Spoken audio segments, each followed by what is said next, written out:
And we are live. All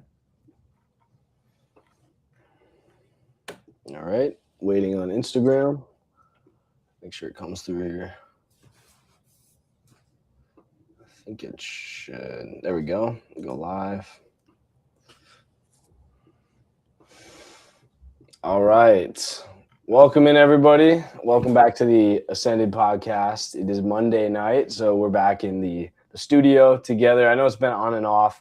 I didn't get to you guys later in last week with the kind of one-off podcast that I do, just for more content, just to elaborate on some of the things we've been talking through. But it's been a busy week. Nova and Altura have been going live, so just still working out stuff with the App Store. If you guys ever build your own app, I'm just going to tell you right now, getting things on the App Store, Apple, you do a great job at making sure your apps are high quality. It's been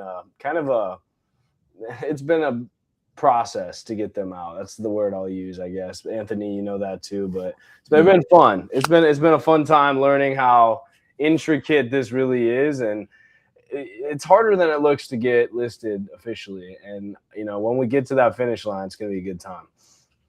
Yeah, I'm excited for it. It'll be definitely a moment to get to look back at some hard work put in. Spent a lot of time kind of fixing errors that I would have never looked to fix for. So yeah, you guys, it definitely reassured me that it's like, it kind of feels like pretty much anybody can put an app out there. That was the craze for a long time, and now it's becoming the craze again with tools like Claude. But it's actually a lot more difficult. Building it's one thing, but then you got to go through a whole process to put it on there. So all that to say, we're excited for it to be live soon. Yeah. And with that said too, guys, I mean, that kind of bridges perfectly into exactly what we're going to talk about tonight. How many apps do you guys really have on your phone, even right now? If you stop while I'm talking, go onto your homepage, check your apps, count them, right? Your calendar apps, not just the Apple one or the Samsung one, but like the ones you download, the reminders, your notes app, your budgeting, fitness tracking, maybe diet tracking, habit tracking, meal plan stuff. You guys have like 12 apps doing what, in my opinion, one app could probably do for all of that. And you're still behind a lot of times, right? I feel like I'm behind. I've been behind in my life. I feel like the more apps I download, the more it just drives me crazy or feels like it frustrates me because I have one more thing to log. Every 5 minutes I get pinged with a notification that I need to log how much water I've been drinking because I thought that app would be good to have. And it's like this stuff gets crazy at a certain point, right? Personal development, making ourselves better people, that shouldn't be a you problem, and you shouldn't blame yourself for the fact that your phone and the process of doing so and holding yourself accountable sometimes can just be a nightmare. Honestly, that's a design problem, though. There's ways to counteract that to actually help you hit all of your goals, make your life smoother the way it should be without adding all of this like fluff to it. Welcome to the Ascended podcast. I'm Caleb Schulke. I'm Anthony Para. And so I think part of today's discussion too is we're going to be breaking down how AI tools that you, especially if you're an avid listener per se, an enthusiast of our podcast, you probably are using AI tools. Different apps in the AI scene in particular. But we're going to talk today about how those are actually designed in large to keep you fragmented, and why that might be, how they benefit from that, and then also what the alternative looks like. Yeah. And again, we're not just talking theory. This isn't just like hypothetical stuff, guys. We're not talking about what the future might look like. We're going to show you exactly what's happening behind the scenes in the industry right now that nobody else, especially like the normal people, aren't talking about. Let's get into it. Yeah, so I'll just start by kind of relating to the phrase, the sentence you gave earlier, which was the number of apps we have on the phone. I actually counted mine this morning. I'm rocking somewhere around 17. I just say somewhere around that because 17 that are like supposed to help me be more productive. Some that you could argue I downloaded before that, but around 17. And I honestly think they kind of just make it worse. Yeah, and that's 100% right. It's, in my opinion, because they do. And why I think nobody talks about this is because it works in terms of the business model. Every single one of these apps has the same exact model. Keep you guys coming back feel like it's giving you a value to keep it just enough, maybe even keep you subscribed enough to waste your time and buy you in, right? The longer you're on the app, the more it feels like you actually need it, right? Your calendar app wants you checking it constantly. Your task manager sends you notifications, so you open it again. Your fitness app sends streaks and badges. None of them are actually designed to reduce how much time you spend in them. Just like any consultant out there, right? They make money based on how good they solve the problem and get out of your company, right? In this case, these apps are designed to increase your problems. And I believe that 100%. Yeah, it kind of sounds like a good point. There's a lot of industries that run the same business model, but for apps in particular, if my task app, like my organizer, or something that did tasks for me, actually got them done, it would kind of eradicate the need for that app anymore. Right. Yeah. And again, these apps make money based on churn, right? Like how many people separate from their app every month? How many people do they keep around? That sets a valuation to determine the value of their company as it's growing over time, right? So that's the fundamental problem with productivity software in general, ChatGPT and other AIs included as well. It's built on an engagement model, not an outcome model. Success for To-Do List, the app, right, which is literally just your to-do list, is not Anthony got everything done today. It's Anthony opened the app 47 times this week, and we kept coming back so he would eventually move closer to his goals, but not complete them. Yeah, that's interesting to point out. So then what's the alternative? Because I know people still need to manage their lives. A lot of people can't just handle that in their head. I can't for sure. Yeah, so there's a term, right? It's called the life operating system. Instead of having 12 disconnected apps, you have one intelligent layer that understands your goals, your schedules, your priorities, and it's actively managing the chaos for you. Kind of like having a personal assistant following you around all day, keeping track of all the important stuff. Not by sending you more notifications, not by bugging you, but by handling things, the small things, tracking the stuff, keeping you on your appointments, booking your appointments for you, stuff like that, so you don't have to think about them. Yeah, so that would be the concept behind what we're building with Nova then, right? 100%. Yeah, guys. So let me explain first why this matters. Bigger picture stuff first, right? Because this isn't just some sort of conversation, advertisement, product, demo. This is about how we're going to live in the next 5 years. There's real data on this. An average person makes about 35,000 decisions a day, right? Most of those aren't conscious decisions. And researchers have proven that decision fatigue ends up being cumulative, right? That's why you hear the famous thing, right, about like why Steve Jobs would always wear, the turtleneck every day, why they don't stress themselves out at the high level, because they understand these concepts. And, by 3 p.m., your brain is making worse decisions almost always than it did at 9 a.m., right? That's why you want to hit your hard work first. Not because you're dumb, just because you're being depleted over time, just like a gym, right? In the workout, as you guys know. Every small decision, what to eat, what to respond, what task to do next, right, costs your cognitive energy. And we're burning through it absolutely on things that should be 100% automated. And really, there's no excuse for it not to be in your life. Where are we getting the 35,000 decision figure from? Kind of seems like a lot. Yeah, that research comes from Cornell University.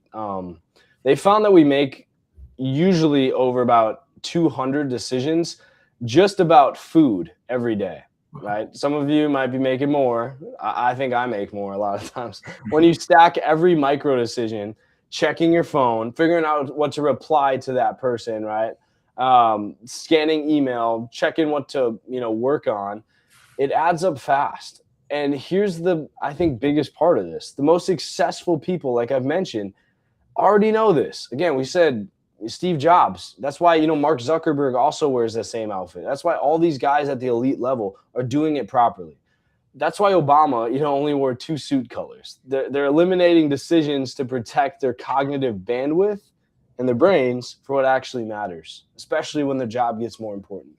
That's super interesting. That's really interesting to think about. Yeah. So an application then for us, the thesis here is that in a world where we have AI that is really good at automating tasks, it should pretty much be eliminating those decisions for you, so that the decisions you have the cognitive ability to make have more of your effort available. But I guess what we're saying is it's not doing that right now. It's doing something else for us.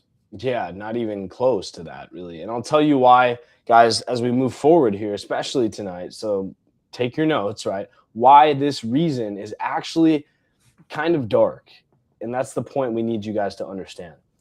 So what you said the reason is dark. What do you mean by that?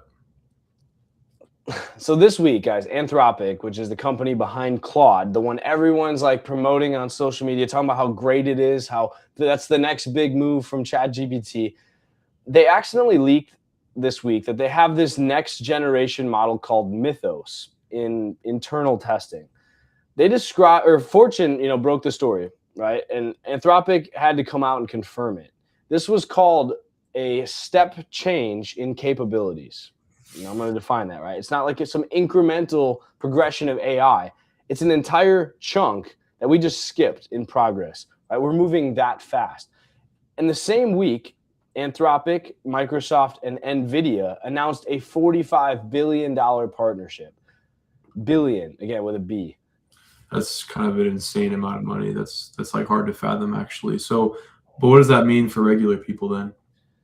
It means, in my opinion, that the AI industry, what we have right now, is essentially in an arms race. And the weapons that they're building are not designed for you. These models, the GPT, ChatGPT, Claude, Gemini, they're getting more powerful, not even every year, just every quarter. But the business model is enterprise software and API calls. It's selling it to people to start up their own businesses while still keeping them dependent on these softwares, right? When Microsoft puts Copilot in Office 365, they're charging companies for using Microsoft Office $30 a seat because it's now enhanced. When Google integrates Gemini in their Google Workspace, same thing. More value, more money. The consumer play, giving it to the average person instead of big corporations that already have an advantage over you, starting off and getting off the ground with your business, that's an afterthought. You get a free chat bot, ChatGPT, that's the same as what everyone else is complaining about. It's giving you the same answers. It's basically trying to be your best friend. It just feels like it's suffocating you with really generic answers. And that's basically, at the end of the day, a search engine with a personality that they will never give you the true access to. Yeah, that's pretty much what most people describe it as, or I guess not describe it, but use it for. Just instead of Google, right? You just kind of type in your favorite LLM here. But so basically, what I'm hearing though is that for the regular person, this means that the best AI or models are going to enterprise solutions, while the customers kind of just get what's left. It's not really tailored for them. Yeah, because it's where the money goes, right? And there's even a deeper issue with this. The tools, the ones they're giving you guys inside of businesses, are so weak. They don't even like remember you half the time. I think you guys know that, right? You open ChatGPT, every conversation just starts from scratch. Doesn't know your goals, doesn't know you, doesn't know what you were working on yesterday, doesn't know that you've been stressed about a deadline or that you haven't worked out in a week. It's kind of amnesiac by design.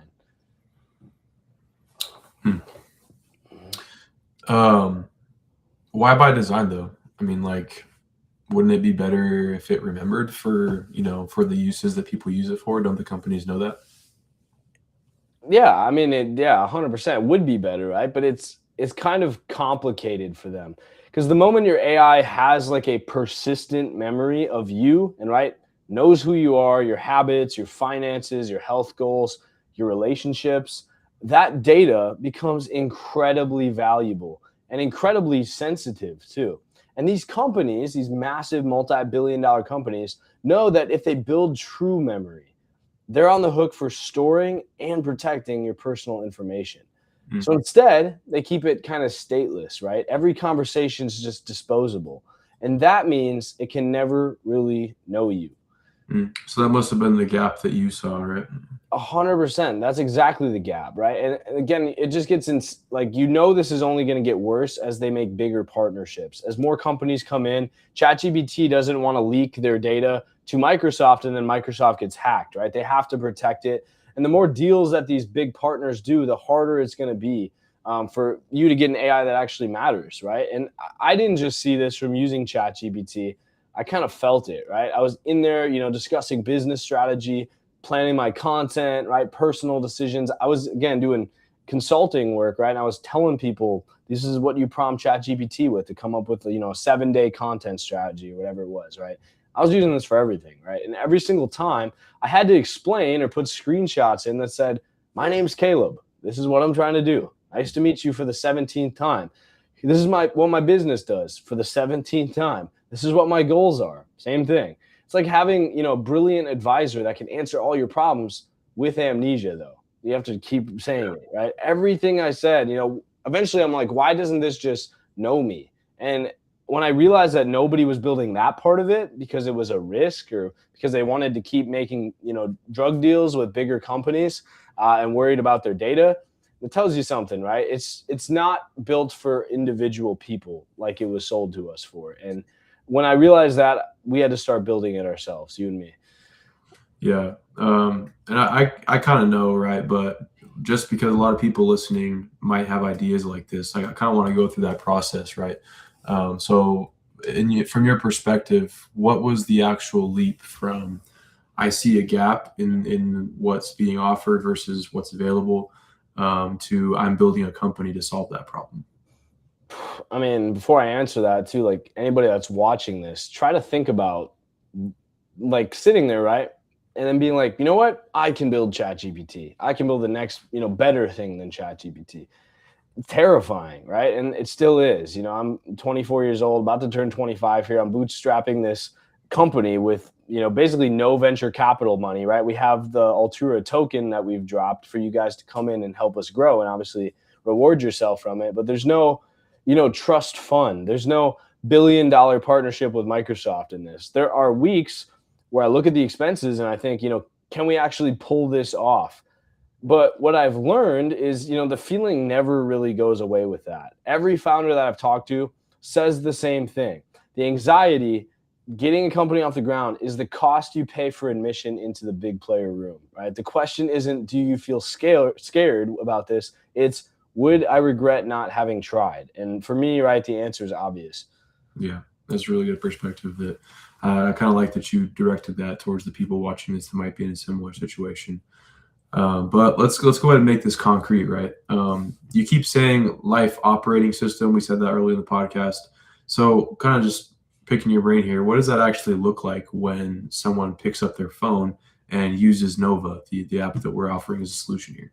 Yeah, and again, just like you and I would talk to anybody on the outside, right? Let's structure that like practically.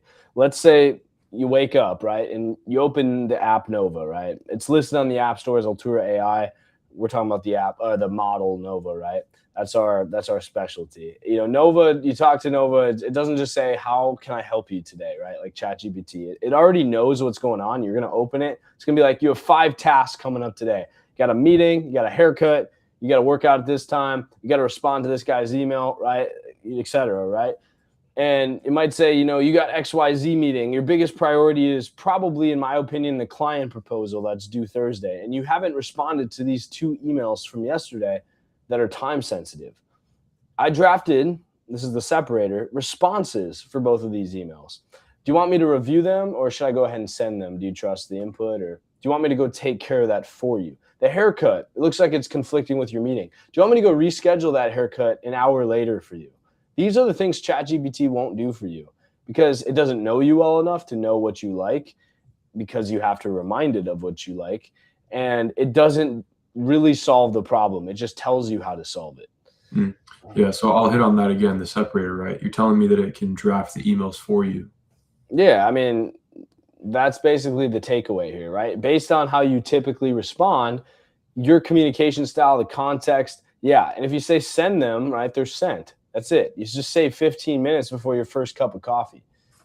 It's pretty cool. And what about the rest of the day? Again, let's say you mentioned, right, to Nova, I want to start training for a half marathon. Nova's not just going to say, great idea. These are the steps and the resources and make you feel like you just wasted your time on a Google search with ChatGPT. It looks at your calendar, sees that you're slammed on your Tuesdays and Thursdays, and it builds a plan on your scheduled tab that actually, adds events to your calendar to find time to train. And it checks, in a week later, you hit 3 of your 4 runs this week. Solid start. Should we add like some stretching routine on the rest days, or do you want to try to push it up from here? That's really different. That's, worlds away as far as differentiation goes from any app that I've used. I mean, like my fitness app that I was using, before I started originally using ChatGPT, since passed from then, but it doesn't know anything about my work calendar, right? My work calendar doesn't know anything about my fitness goals either. It's like the issue that I used to run into quite often was that they're all so isolated. Yeah, and I think that's probably why people are gonna know our name very shortly. That's the whole point, right? The life operating system is the connecting layer. You guys can't have 30 apps on your phone. Nobody has time. How many? Like most of these apps are never being checked, right? It's not some app that sits on your app drawer. It's the app. It's the intelligence that sits on top of everything. And you don't need the Google app. You don't need Gmail because it's logged in through Google. It can check your mail. It can respond to your mail. Why even have the app downloaded if you can access it all through Nova, right? Calendar, health, finances, paying your bills, right? Tasks, goals. It's all connected because your life is connected, and it's connected in a safe spot that actually prioritizes your data because we are bootstrapping this. We don't care about bringing in other companies that will take your data like Microsoft and ChatGPT. The facts that these things have your information through separate apps and can bring it together is what truly brings the uniqueness out. It's the artifact of how software was, kind of built in 2010s. We're moving past that into today's day and age with something completely different. You mentioned finances earlier as being one of the things that can kind of conglomerate for you. How does it handle something like finances, though? Can you have any examples? I want to save $5,000 by September, right? It's not going to lecture you about budgeting if it knows that. It looks at your spending, it looks at your bank accounts, it looks at the areas where you're leaking money and gives you an assessment, right?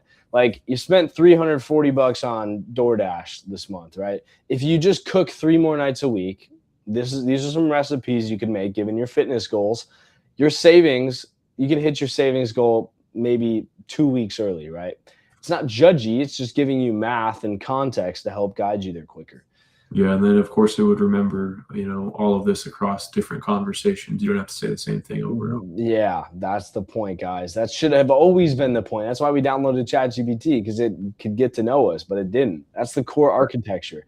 You got 6 different layers, right? Your goals, your preferences, your conversation history, behavioral patterns, explicit preferences, and then like your calendar kind of task data, right? And all of it feeds into every response. So the longer you use Nova or Altura AI, the smarter it gets about you specifically. That's the moat. After like a month of using Nova versus ChatGPT, it's going to feel like going back to the Stone Age trying to use that model again, even if they have billions more dollars because they just don't specialize in it. Right, because you lose all the context surrounding your conversations. Yeah, all of it, right? We don't, we're not training stuff and to focus on you for that point, right?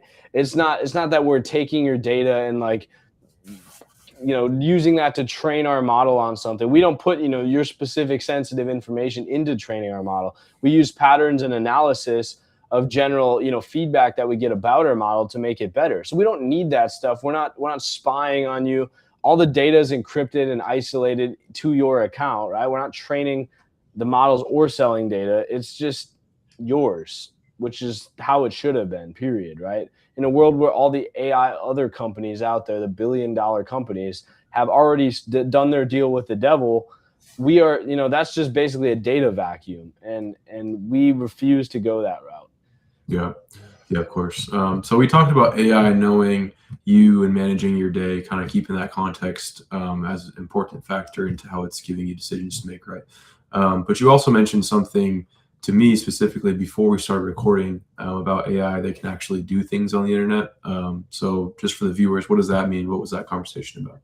Yeah, and I think, right, I mean, Anthony, the extent of like Claude Code and Moltbot, right? Some of these competitor companies that are kind of like they're basically developer tools, right? But you have to download code, you have to set it up on your computer. The annoying part of that, right, is that it actually takes over your computer, so you can't use your computer because your AI is doing it for you. It's really annoying, right? Because you can't really multitask then. All you can do is just speed up your work, right? So Yeah. At the end of the day, right, if you have the time to work anyway, what is it really doing for you? We had to design something different, right? Instead of just answering questions or instead of just taking over your computer. The AI needs some independent space to browse the web, to click up buttons, right? To fill out forms, to book things, all for you, right? And having its own space. Think of it like having a virtual assistant that can use its own computer, not yours. Mm. Can you give me an example of what that might look like? Yeah. So again, we've been testing this, right? I put in a ton of prompts for this as we've been training it. So like you tell Nova, find the best flights to Austin, Texas next month under $300 and show me the top 3 options. Nova's going to open a browser, except it's not going to do it on your phone. It's going to do it in the chat because it hosts its own browser this time. With, it uses stealth mode, so it's not going to, be sending your cookies and your data to all these other websites, right? It's going to search on Google Flights, let's say the routes. It's going to compare prices, come back to you with a notification if you want it, or just in the chat when you come back with a summary of the options. Here are your 3 best options. Option 2 is the best value of these. Direct flight gets you there before noon, like you said, $247. You pick one. Go ahead. That's pretty sweet. And so for the viewers, right, it actually goes and browses the web to find that. Yeah. And before, right, we had that kind of API system. So we were just hooked up to the big companies with APIs to do it kind of behind the scenes. In this case, we've expanded that. We can do anything on the internet as long as, the AI gets trained and we get smart enough on it as we, with more time, actually browsing pages, right? Not some API, but like a human would. Going to the Google search, finding the best option, getting the job done. And this extends to everything, right? Compare the best options on Facebook Marketplace and Amazon, right? For an Xbox, right? Fill out an application for a job for me and help, give me some questions and go answer it, using a bio that you wrote for me. Researching restaurants, maybe to plan a date, booking appointments to get stuff done that you've been putting off for months, just through one message on your phone, like a text. Anything you normally spend in 30 minutes doing manually. But in this case, like having an executive assistant to go take care of it for you. Yeah, that's such a wild concept. It's so different from everything else that I've seen that's being offered, right? I mean, as far as I can tell, nobody else is really offering this at a consumer level, maybe enterprise, right? But not a consumer. Yeah. Well, so Salesforce launched something called AI Foundry. I just heard of that. They're building agents for enterprises, basically.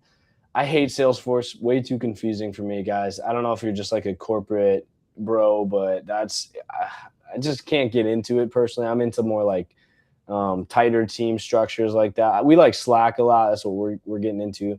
Microsoft Copilot has some agent features too, I know, but it's $30 a month and designed for, just corporate work.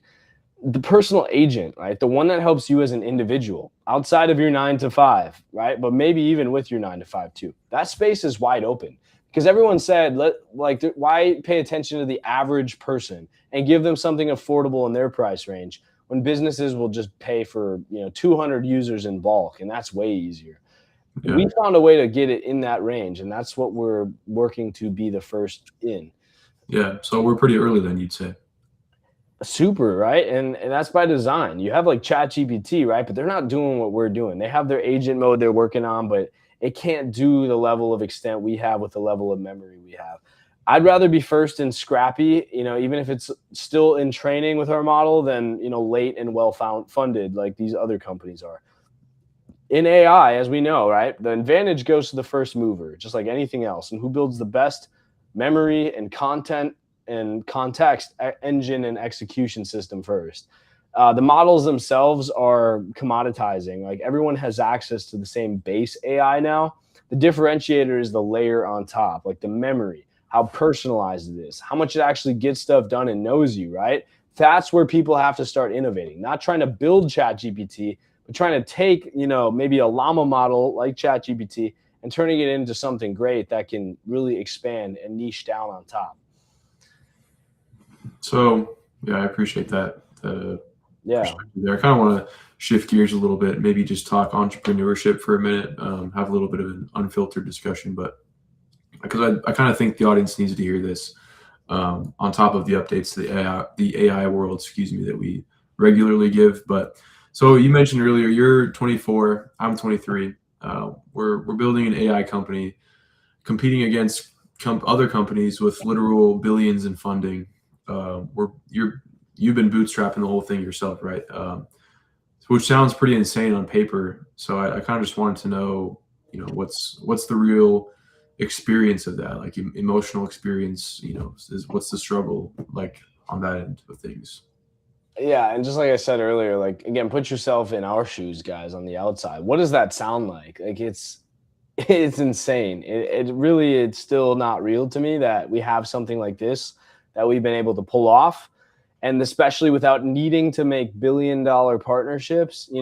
We didn't the way we did it, without getting too intricate into it, is we didn't have to build an entire model from scratch. We could take like the basic core AI, rip out the parts that make it ChatGPT or Gemini or whatever, and then just on the base knowledge, right, of any basic common knowledge, we retrain the small fine tune amount to make it Nova and make it smart in the ways that matter to us. So we didn't have to retrain on millions or billions even of like training pairs, right? We could do it a lot faster and focus more on like the execution side of the AI too. And then eventually, right, as we scale, we'll get into the fun stuff. I mean the boring stuff that ChatGPT does, right? All that stuff. But it's crazy, right? Coming up with that idea, saying, "Hey, if nobody else is going to build it, we got to just build it ourselves." I mean, Anthony, it was really like we knew that AI is going to be the most powerful technology probably of our lifetimes, right? If it doesn't end humanity first. And understanding that, knowing who the data that you're using to build something important is going to is the most important thing, right? Who is actually winning because of this? It's not the person in the gold rush, it's the person selling the shovels. And I don't want to give that data to people I genuinely don't trust. And that's all the big players out there, right? Yeah. So there's mornings, right, when I wake up and I can see the vision so clearly. I know where this is going and I know, we're going to get there. And then there's nights when I'm kind of looking at the numbers, right? And I'm doing the math on, the runway and how long we have. And I'm thinking like, are we crazy for even trying to do this? Yeah. I mean, I already know the answer to this following question, but as sort of motivation for the viewers that might be relating, what are your thoughts on, have you ever considered stopping or quitting? Yeah. I mean, in terms of, yeah, I mean, it's definitely a thought, but really, honestly, quitting, no. There's days where you like get down definitely or get defeated, but especially right, the more in the hole you get, the more you just want to see it through to the end. And not because I'm some hyper confident, cocky person that doesn't feel doubt. Of course I feel doubt. I feel it constantly, but every time we work on it a little more, I see that win, that next win, right? Getting the chat to work, getting research mode to work, having it actually solve problems through the browser agent, things like that. And it gets better. It reminded me of why we're building it and the chase and getting there to really bring a powerful tool that ChatGPT and Grok are holding back from you guys. That is a blessing we can offer the world because it does actually work. It's not strong, but it is getting better very quickly. And it makes my day better. It will make your day better too. And it's worth doing it for, the massive effect we're going to have. And remembering the things you forget. And again, when I see other people use it and have the same, this is crazy moment, like that's the proof of concept you can't get from a spreadsheet. And when the app comes out here very quickly, you and I'm sure are going to be very excited to that's going to be a big moment for us. Yeah. Yeah, absolutely. So what would you then tell someone our age who's sitting on their own idea right now? Yeah. And again, this is probably the last big thing I'll really say it tonight is three things. Like first, the best time to take a risk is when you have probably the least to lose at 22, 23, 24, 25, right? You guys don't have a mortgage yet. You might be out of college, you might be in college, you might be younger than that, right? You probably don't have kids yet depending on you. The downside is so small compared to what it'll be at 35. So do it now, even if it sucks. Step two, or number two, tip two, the skills that you guys build by trying are worth more than the outcome. And I've learned that spending thousands of dollars, basically putting myself through another college that I did pay for, and having to learn those lessons the hard way. Even if Nova went to zero tomorrow, I now understand how AI works better than anybody else my age. Product management, growth strategy, design, finance, right? Like skills that you and I sat through and we were just talking about the other day, like forget half of that stuff we learned at the Air Force Academy, right? Skills that would cost six figures in education to acquire. And third, right, like the worst case scenario of building something and failing, especially, is that you have an incredible story. And on top of that, a massive skill set, right? The worst case of not trying is being 40 years old wondering what if. That's the true worst feeling. Yeah. I think about that a lot. It's truly powerful to think about in terms of like what it could translate to in the meantime if you just thought about it that way. But I think that the what if regret is, in my opinion, way worse than failing. Even if it sucks in the meantime, like it's you kind of probably heard the adage. You can choose the pain of suffering or the pain of discipline or the pain of regret. Um, Same thing here, right? It's just in the context of building something that's comes from your own mind and by the sweat of or by the effort of your own, sweat equity, right? It's crazy. I mean, you can think about like my head's going to like, especially like athletes too, but like anybody at the top in any single field, if they would have just gave up that one time, that could have changed the entire trajectory of their life, right? If Michael Jordan would have, the first time he shot the basketball, said, I don't know if I really want to get into this or not, like that would have changed history, right? Like it's just a question of, are you going to stick with it, even though it's gonna fade off, right? You're gonna get tired of it. And your whole life might change if you just choose to stick with it. And again, this is a small tangent too. Like I remember having an e-commerce store, like the drop shipping stuff, as of like 8th grade. And in my junior year of high school, I had a business owner, like a 40-year-old business owner, that was doing a mock interview with me to get into the Air Force Academy. He was like helping me practice. And he said, yeah, like, because he asked me questions about like his company, right, to practice. And he's like, we need this marketing services covered. He's like, what's your experience with marketing? I didn't, right. But I actually had that from my company. So I was actually gave him a really good answer. He's like, how'd you know that? And I said, I've been doing e-commerce. I've been marketing online digitally and stuff. He's like, well, if you ever want a job at our company, it sounds like you know your stuff and you could actually really help us. And I'm like, sometimes just by like trying e-commerce, right? When a door closes or a window closes, another door opens, I don't know. Yeah. I butchered that, but like you get other opportunities just by like other things connecting, right? And I could have went that path too. And I could have been a, chief of marketing maybe at that company if I would have put my time in and stuff. And it's crazy, right? Failure is recoverable, right? But regret and not giving in is absolutely permanent. And the last thing I'll say, right, is the entrepreneurial journey is really lonely too, in ways that people don't talk about. Like your friends don't get it.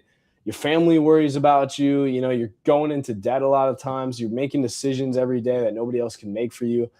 But it's also kind of what makes it meaningful. You're building something that literally didn't exist before. It's like, having a child, right? You're bringing life into this world that didn't exist in the past. And that matters. Like even on the hardest days of making it work, you're doing something that matters. Yeah, and I think something on top of that makes it that kind of even more. It adds something to that too, is the fact that we're doing it without VC funding, right? I feel like that might be actually an advantage that some people kind of overlook and see just as a burden to have to finance it yourself. But I think there's sort of an advantage there. Yeah, I mean, you and I talked too about like how it it's such a small thing, right? Like not being dependent on another company, owning it ourselves. But when you look at how important AI is, why sell out to like even just having one other company in when what matters most, especially the whole reason we started this, right, was about data and like giving people the relief that they don't have to worry about two big players trying to make more money so that they both make a bigger profit. Now you have somebody looking over my shoulder to get us to make more money when my principle is giving you guys safe conversations, protecting your privacy, maybe even moving a little slower than ChatGPT, but you know what? Still being better than them because we're not just trying to water down your version, doing things the right way. That matters so much more. Even if it, even when you're bootstrapped, you have less money, right? You can't hide, right? Everything matters too. And you need to show people that you stand behind your values. I think it's important to not rely on money on a project like this because it's like you need to win people the right way. Every feature right in our app has to earn its place, and especially when you're funding it yourself, your users are your investors, right? And if you guys aren't paying and staying, then I know immediately that something's wrong. It's the best feedback you're going to get. There's no vanity metrics to hide behind. You're not playing with house money. It's honest. And I think more companies kind of have to build this way, especially in something where, profit margins are as good as they are with AI. Yeah, I like that perspective. I appreciate that response. I guess we'll just wrap up with something actionable. I think that'd be good for our viewers and, offer something for them to achieve this evening. If someone listening right now is feeling what we described, sort of overwhelmed, fragmented, spending too much time managing their life instead of actually living it, what should they do? What do you think? What should they do? Why don't you give the answer for that one? Okay. I think my answer would probably just be like a list of 3 things. First, tonight, based on what we talked about in our podcast, go and audit your app drawer. So go count how many apps are supposed to be there to help you be productive, to achieve, to organize, whatever it is, the reason is you downloaded them for. Count them up. If it's more than 5, I would pretty confidently say that you've got a fragmentation problem. Second thing I'd have you go and do would just be to think about what you'd delegate if you had an actual assistant. What would you get off of your own plate and have it be automated or handled for you if you could just give that out? Not what you would ask an AI model about, to theorize and to strategize about. I mean, literally what you would hand off. And those are 2 different things, right? The stuff that you would hand off, things that you would actually have be done for you, that is what a life operating system can handle. That's what we're talking about this whole evening, right? And the third thing I would say is try Nova. And I'm not saying that kind of like just to throw a little sales pitch at the end of the podcast there. Excuse me. I'm saying that because we designed it specifically so you can experience the value of having this life operating system, this AI executive assistant of sorts, right? Before you commit to anything. You open it, you start talking, and within 5 minutes, you'll see the difference between an AI that actually knows you and the generic chatbots that you're so used to interacting with on a daily basis. That's our bet. I mean, we're so confident in the experience that we actually don't hide behind a paywall. You can go on for free, use Nova.live for now until the app is live on the App Store under Nova by Altura. And just try it out. See how you would adapt to being able to just hand off certain tasks and still get that strategization ability right through talking to it if you wanted, but be able to treat it like an executive assistant, because that's what it is at the end of the day, and have things done for you so that you're not just relying on this large number of fragmented apps that are supposed to help you with your daily routine and check in. As a young entrepreneur, it's hard to balance all that kind of stuff. And so that's largely why we built what we built. It's built with literally us in mind, literally like you as the entrepreneur in mind, somebody that struggles with that kind of thing and would otherwise be spending their time, executing actionable tasks on the business instead of just strategizing all the time. So those are my 3 things I would say. Actionable, you could go do in the next 5 minutes if you wanted. Pause the podcast, maybe do it now or just do it once the pod's over. But that's what I would say. All right. Yeah, I love that. Guys, even if you're paying for some of these productivity apps, like I know a lot of you guys pay for like a calorie tracker, right? Or something like that. Just small things. Nova can do all this stuff. All you got to do, and again, if you're paying for ChatGPT, $20 a month, we're charging 10. We're charging half of that. Like, go subscribe to your calorie tracker if you want and get Nova. Or just put the money in a savings account and start a business with it, or whatever you guys are going to do. We're trying to outplay them on price because it should be an obvious choice. They're trying to just pull your money out of your pocket and give you half-assed software. And I don't believe in that. We charge $10. If you're on the App Store, it's going to be $12.99 because they take 20-30% of everything we own on Apple. Love that. But we're trying to make it easy for you guys to get started. Free, even if you want to try it out. And again, use Nova.live is the best place to start. If you guys want to join a community of people that are excited about AI, excited about businesses, want to make money on our website, selling your services that you can completely do with Nova, go ahead and join altruistsociety.com. It's in the corner here for both of our screens, and you guys can come find us. The app for that is also going to come out really soon. But that's this episode of the Ascended Podcast. Thank you guys for watching. If this hit in any way, which I hope it did, I'm sure it did almost, share it with one person that needs to hear it. Just subscribe, leave a review, whatever platform you're on. You guys left a lot of comments last time. That meant so much to us to help us grow. Literally just comment your name or something or say hi, and that'll help the algorithm pick us up a lot faster. And since money's tight, right? We're coming out of pocket building this for you guys and for ourselves. We want all the help we can get. So share it with anybody you know, and that'll mean a lot to us. It'll mean more than you think. Otherwise, we'll see you back next time. Have a great night. And as always, we're rooting for you. Take